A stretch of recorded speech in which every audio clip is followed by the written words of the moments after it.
Autour d'un verre vous est présenté grâce à la générosité de Mallette, Société de comptables professionnels agréés. Mallette, Société de comptables professionnels agréés, venez nous rencontrer à La Pocatière ou Saint-Pascal. Et par Promotion Kamouraska. Suivez-nous sur Facebook et devenez membre dès aujourd'hui.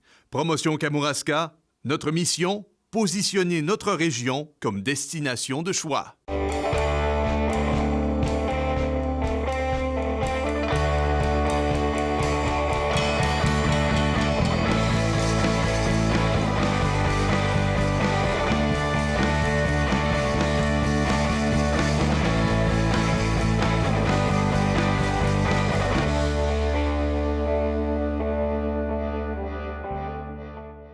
Bonjour et bienvenue à Autour d'un verre, un talk show avec comme toile de fond le Kamouraska. Notre premier invité à ce premier épisode, il est comédien, réalisateur, gourmand, toutes tendances confondues. Vous le connaissez déjà, Christian Bégin. Bonjour. Bonjour à toi. Alors, le principe de l'émission, parce qu'on est hébergé chez la microbrasserie La Tête d'Allumette, eh bien, c'est de commencer nos émissions, entre autres, avec le choix de bière de notre invité. Oui. Qu'est-ce que tu as décidé de nous choisir pour cette discussion? Mais j'ai pris la Tête de Pioche, qui est une saison, en fait, qui est une bière saison. Moi, j'ai goûté pas mal à toutes les bières de Martin. Je suis assez... Moi, je suis pas un amateur de bière dans la vie, il faut le dire. Mais j'ai été converti un peu à la bière, peut-être parce que j'ai des atomes crochus avec l'endroit puis avec les gens qui l'ont créé, avec Élodie et Martin. Mais j'ai été converti à la bière un peu ici, moi. Fait que... à la fois pour ses valeurs gustatives, mais à la fois pour le lien affectif que j'ai avec le lieu et avec Martin et Élodie, c'est mon choix. Alors, santé, Christian Bégin. Santé à toi.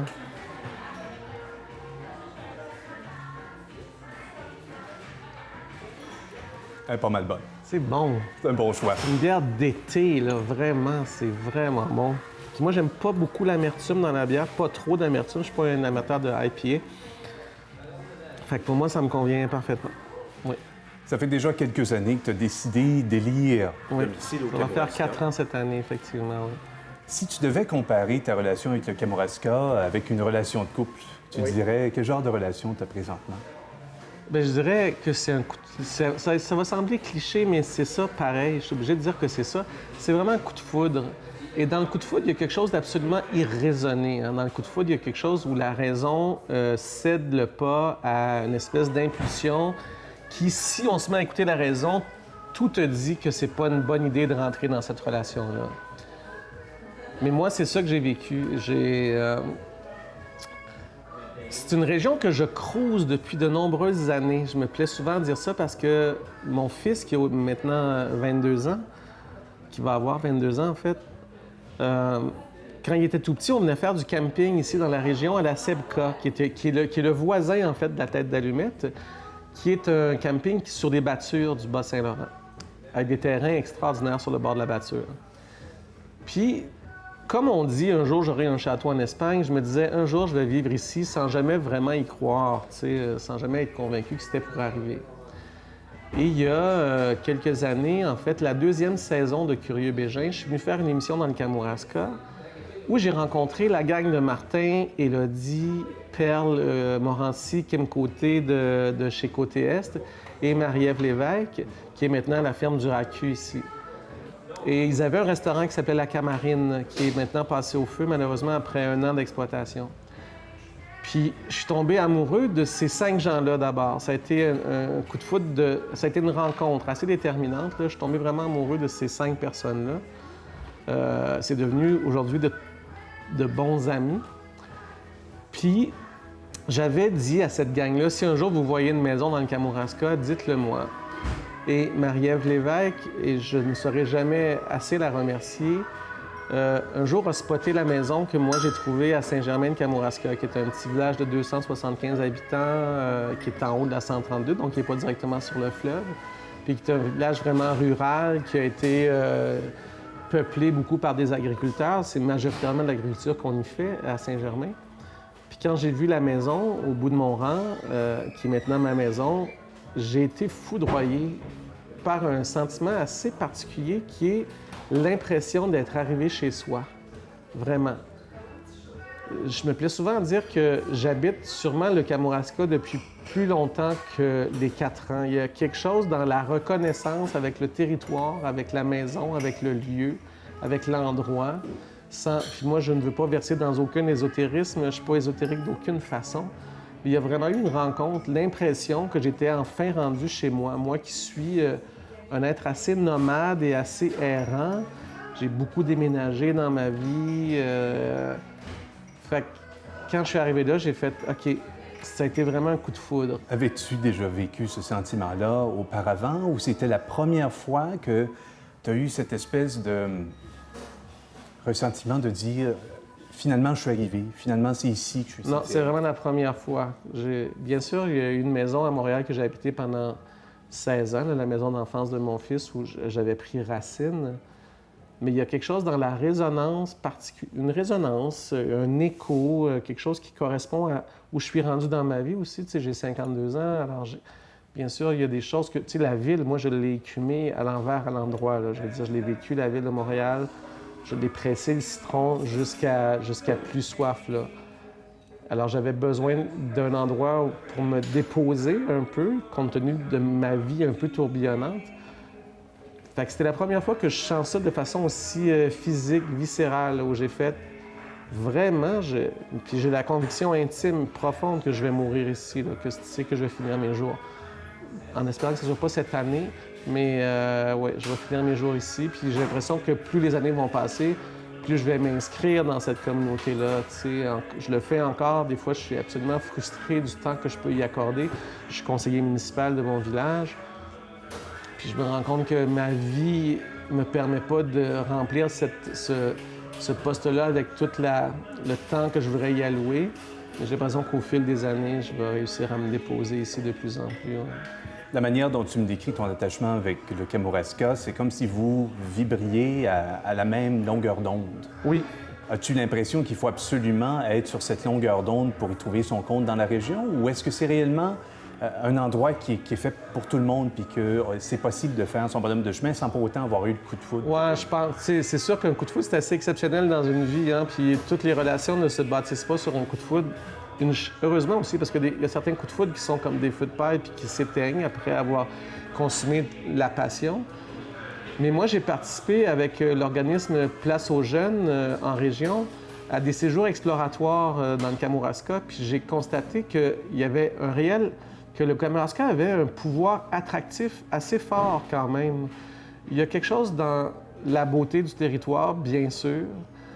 On est à la fois dans un milieu extrêmement rural, mais qui est en train de développer une espèce d'ouverture de par les jeunes qui s'y investissent. Fait qu'il y a... Moi, c'est sûr, je m'en vais aux îles de Madeleine dans 2 jours. C'est à couper le souffle, la beauté des îles de Madeleine. Il y a quelque chose ici, dans le rapport au fleuve, dans ce qu'on voit à l'autre côté, dans Charlevoix, qu'on voit à l'autre bord, dans l'occupation du territoire, dans la façon dont le territoire est occupé, dans ce qui se réinvente, dans les possibles aussi. C'est-à-dire qu'il y a certaines régions qui sont plus rébarbatives au changement, plus résistantes au changement. Puis on dirait qu'au Kamouraska, il y a comme une espèce de...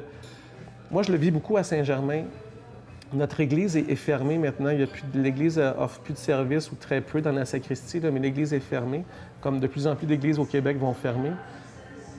Puis j'ai constaté que la génération plus âgée a passé le relais à la génération jeune en disant « On a fait nos batailles, on est un peu inquiet ou on est un peu...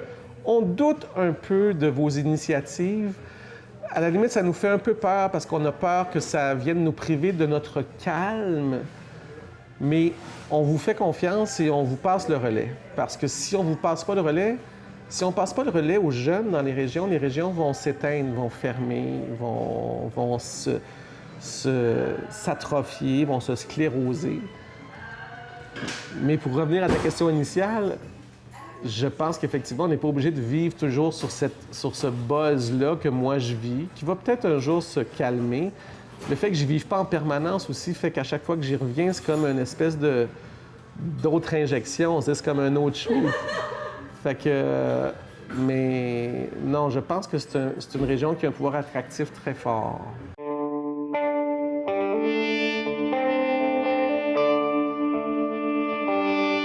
Écoute, je me suis dit, toi, tu as appris à connaître le monde finalement à travers deux lentilles. Celle du théâtre, des arts, réalisateurs, télévision, mais aussi, de plus en plus, celle à travers la gastronomie. Oui. Celle à travers la bouffe. Oui. Alors, si je te posais la question qui dépend, là, du jour au lendemain, tu es obligé de choisir, là. Ouais. There's no coming back. OK. Est-ce que tu continues à pouvoir manger ou est-ce que tu continues à pouvoir faire du théâtre et être comédien? Ça, c'est le choix de Sophie, hein? Ben Tu sais oui, que c'est le absolument. choix de Sophie.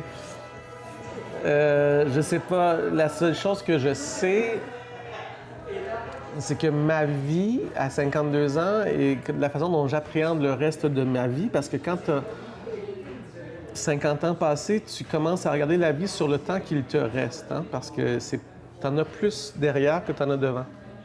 Et c'est pas fataliste du tout ce que je dis, c'est une réalité, c'est un constat. Et je sais que je suis en train de préparer depuis quelques années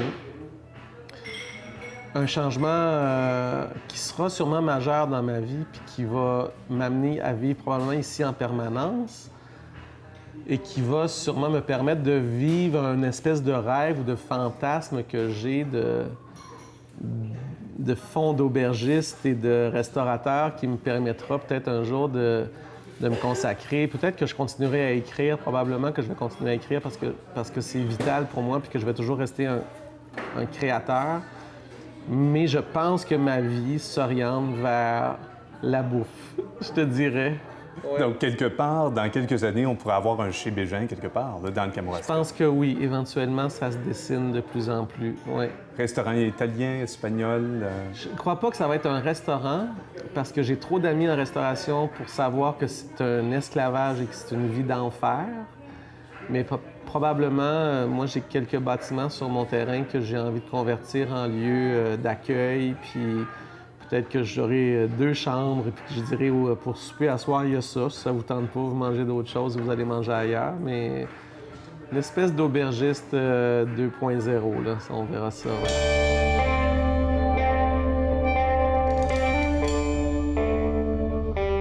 Quelqu'un qui pense sérieusement faire le même geste que tu as fait. Oui. Tu dirais, le Kamouraska, c'est bien, sauf que quoi? Qu'est-ce qui manque à cette phrase-là pour avoir réellement un portrait? Parce que c'est bien de la vendre, c'est bien de bien dire... sûr, puis on veut pas sombrer dans ce que Roméo Bouchard, mon voisin sur le rang, appelle le fantasme pastoral. C'est-à-dire qu'il y a une espèce de vision toujours un peu idyllique de la région ou de la vie en région.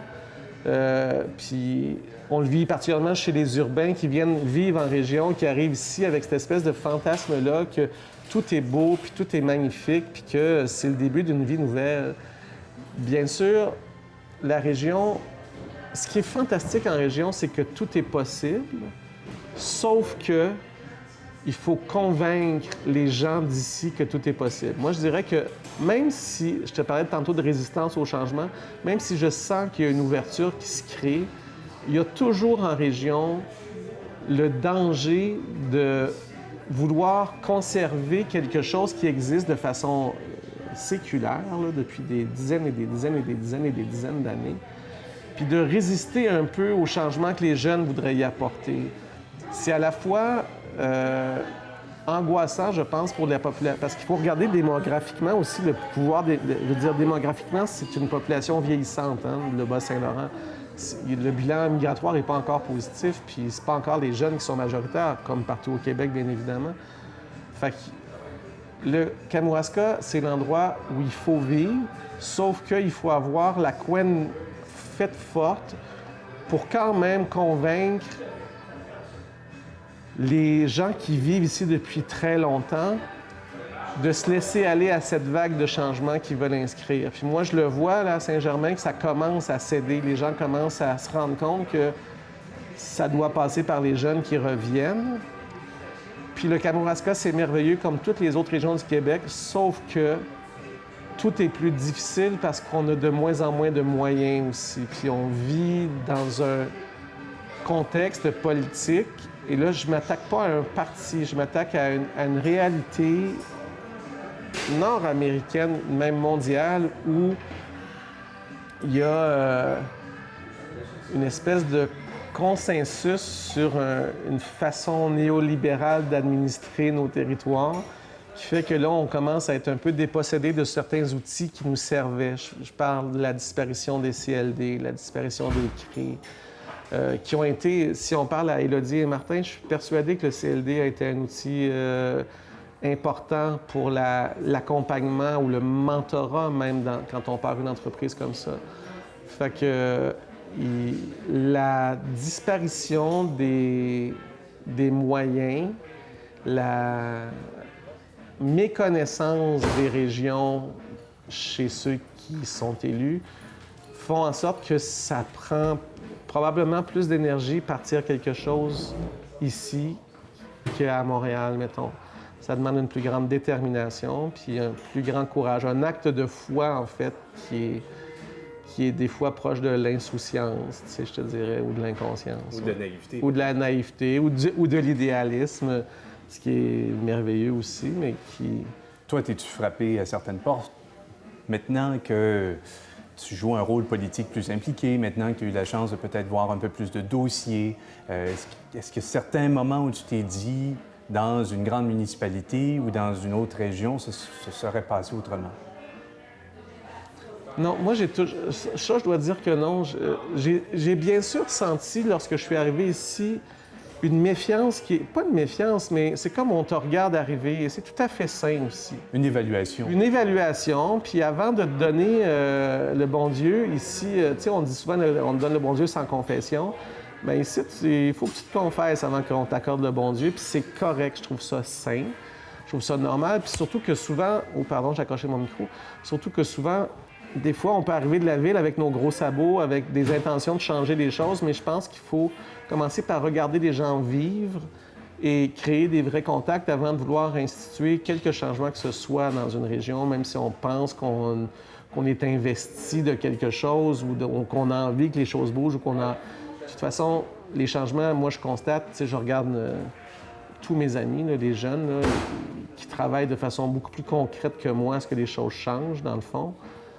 Moi, je reste encore un spectateur, tu sais, je ne suis pas encore un résident permanent. Le jour où je vivrai ici en permanence, je pourrais peut-être m'affirmer plus dans mon désir de changement, mais je peux pas dire, par contre, qu'on m'a mis des bâtons dans les roues ou qu'on m'a accueilli avec une grande méfiance. On m'a juste regardé aller, mais tu vois, au sein du conseil municipal de Saint-Germain, qui est une petite municipalité de 275 habitants, là, on s'entend que c'est une aberration administrative, ça c'est fou. Mais même si j'ai pas pu assister à tous les conseils et tout ça, je sens, j'ose croire, parce qu'à un moment donné, j'ai dit, bien, peut-être que je devrais démissionner, peut-être que je devrais partir parce que j'arrive pas à assurer une constance, tu sais, même si je respecte le pourcentage de temps que je dois accorder à ma tâche. Je me sentais pas clair de ma sauce, puis je me disais, mais peut-être que c'est pas correct. Puis ils ont insisté pour que je reste, tu sais, parce que probablement que le fait aussi d'avoir un regard autre, qui a une certaine distance, puis probablement aussi ma seule personnalité qui fait que je suis ce que je suis.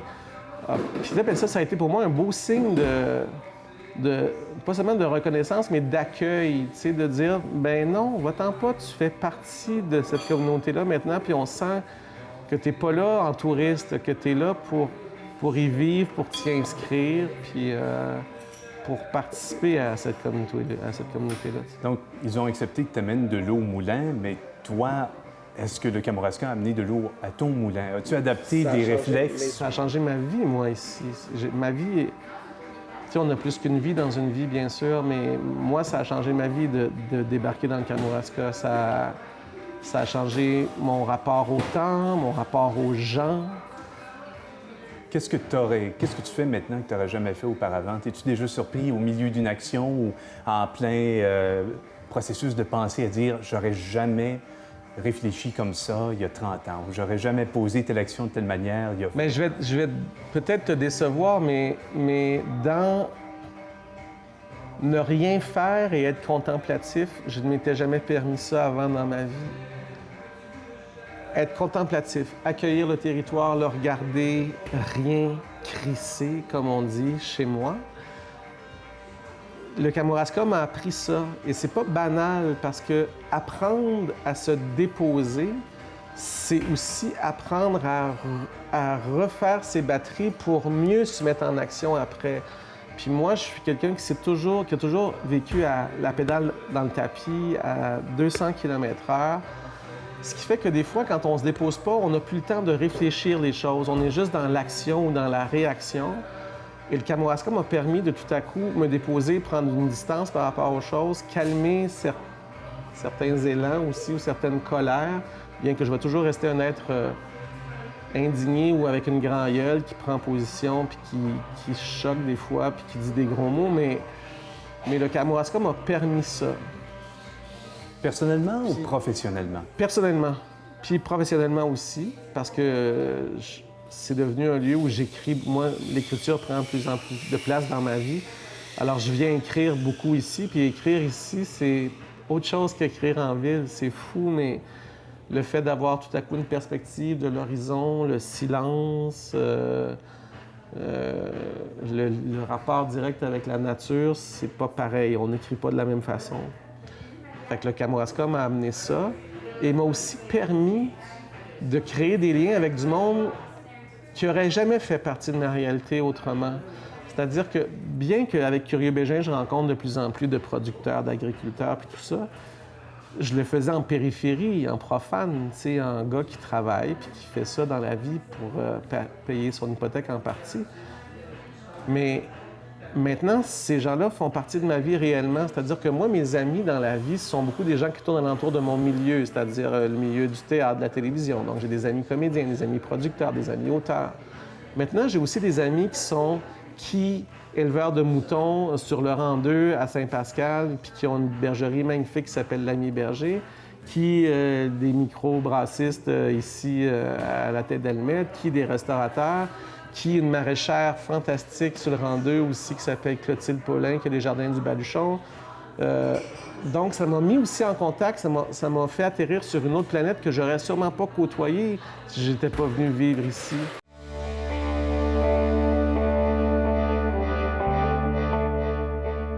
Un autre petit jeu, parce que maintenant que tu es devenu un ambassadeur presque à part entière du Kamouraska, bien, je me suis posé la question, connais-tu bien ton Kamouraska? Okay. Ça, c'est toujours angoissant. Très angoissant. C'est toujours angoissant, ces segments-là, parce que c'est comme quand tu fais, quand les politiciens en campagne électorale, là, quand ils se font poser, quand le ministre de la Culture se fait dire « Connais-tu bien ta culture? » Ouais, puis qu'ils ne savent pas répondre. En fait, je te laisse aller, puis je verrai bien. 2 questions, et puis si tu as 50 je te paierai une autre bière. Puis j'ai 0 je me retourne à Montréal. C'est ça. Je vais boire ma peine. La première est difficile. Tu es un homme de lettres. Je me suis dit, je vais jouer dans tes plates-bandes. OK. Si les noms propres étaient acceptés au Scrabble, oui. Le mot Kamouraska vaudrait combien? Si bon, attends, je vais le compter. K, ça vaut 10. Ça vaut 10. Oui, je vais te donner le cas. Le cas vaut 10. Comme il y en a 2 dans le mot, ça devient quand même un bon indicateur. Donc, ça fait 20.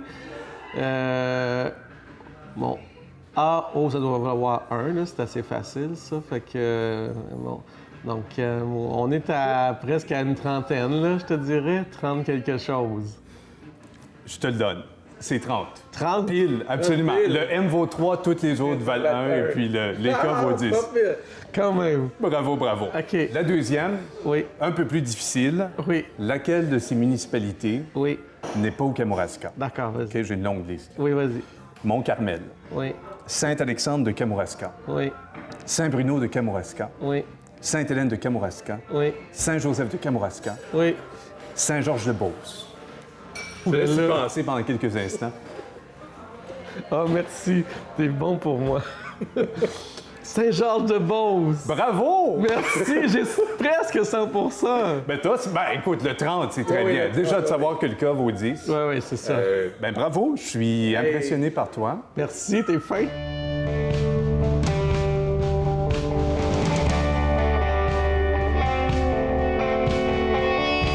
connais de mieux en mieux le Kamouraska, qui a appris à l'apprécier sous plusieurs angles différents. Oui. Si tu avais à nous dire, il y a une chose qu'on devrait absolument savoir ou découvrir à propos du Kamouraska, ce serait quoi selon toi?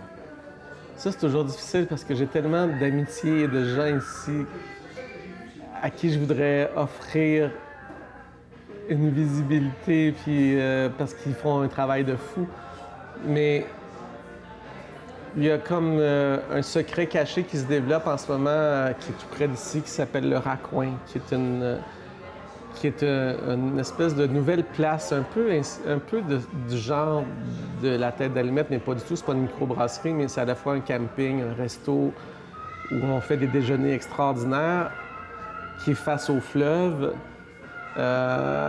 qui est juste ici, c'est à 132, un petit peu avant d'arriver ici, là, à la brasserie Tête d'Allumette, puis qui, encore une fois, moi, ce qui me fascine, en fait, ce qu'il faut voir au Kamouraska, ce qu'on devrait voir, puis qu'on ne voit pas, c'est à quel point les projets, ce que vous voyez ici, ce que vous allez voir au Raccoin, ce que vous voyez au côté est, à Kamouraska même, c'est à quel point ces projets-là naissent de la force, de l'enthousiasme, de la folie, de la détermination de ces jeunes qui bâtissent. Ça, il faut voir chez ces jeunes-là. En fait, je te dirais ça. Je te dirais ce qu'il faut voir au Kamouraska, c'est ce qu'il faut découvrir et aller à la rencontre de ces gens-là, aller à la rencontre de ceux qui transforment tranquillement le Kamouraska par leur initiative, par leur esprit entrepreneurial, puis par leur désir d'inscrire leur entreprise dans la communauté, pas seulement d'en faire une aventure lucrative, mais d'en faire quelque chose qui s'inscrit dans la communauté. Ce qu'on n'a pas, mettons, en ville, en milieu urbain. En milieu urbain, on ouvre des restaurants, bien sûr, pour la bouffe, puis le plaisir de la bouffe, mais ça demeure une business. Bien sûr, on veut qu'ils payent leur loyer et leur hypothèque, mais il y a au Kamouraska des jeunes qui, par leur entrepreneuriat, sont en train de transformer la nature même du Kamouraska parce que leur entreprise s'inscrit dans la communauté. Puis c'est plus seulement une brasserie ici, c'est un lieu de rencontre, c'est un lieu de rencontre intergénérationnel. Le Raccoin est en train de devenir ça. Fait que aller découvrir au-delà des lieux les gens qui les ont mis au monde. T'sais. Eh bien, Christian Bégin, merci beaucoup d'avoir été le premier invité. Hey, ça me fait tellement plaisir. Autour d'un verre. Et puis, revenez-nous la prochaine fois où je parlerai à quelqu'un d'autre.